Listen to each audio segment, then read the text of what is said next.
Hi guys, నేను మీ రాగిణిని. కూరలేమి చేయాలనిపించినప్పుడు సింపుల్గా అయిపోయే టమాటో చారుని అయితే చేసుకుందామా? దాన్ని ఎలా చేసుకోవాలో చూద్దాం.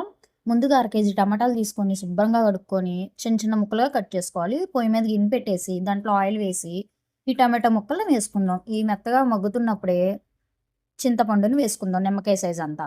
దీన్ని అయితే మెత్తగా మగ్గించుకున్న తర్వాత మిక్సీ జార్లోకి వేసుకుందాం. చాలామంది అయితే చేతితో కలిపేస్తారు, నేనైతే మాత్రం మిక్సీ జార్లో వేస్తున్నాను.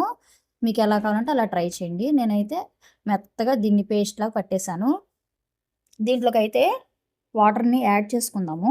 మీకు ఎంత కావాలంటే అంత వేసుకోవచ్చు. పలుచగా కావాలంటే పలుచగా, చిక్కగా కావాలంటే చిక్కగా.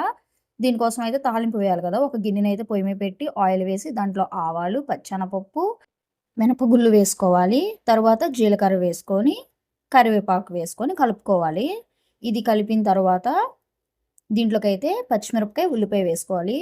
అయితే దీంట్లో అయితే ఉల్లిపాయ అయితే మరీ వేపుకోవద్దండి. కొంచెం పచ్చిగా ఉంటేనే బావుంటది. ఇది తింటున్నప్పుడు మన నోటికి తగలాలి. తరువాతయితే ఎండుమిరపకాయలు, చిన్నుల్లిపాయలు వేసుకొని కలుపుకుందాము. ఈ ఫ్రై అయిన తరువాత కొంచెం ఉప్పు వేసుకోవాలి. కొంచెం పసుపు వేసుకోండి. దీన్ని మొత్తాన్ని కూడా చూపించినట్టు మొత్తాన్ని కలుపుకోవాలి. ఇది కలుపుకున్న తర్వాత ముందుగా పేస్ట్ చేసుకున్నాం కదా టమాటాలని, దీన్నైతే వేసుకుందాం.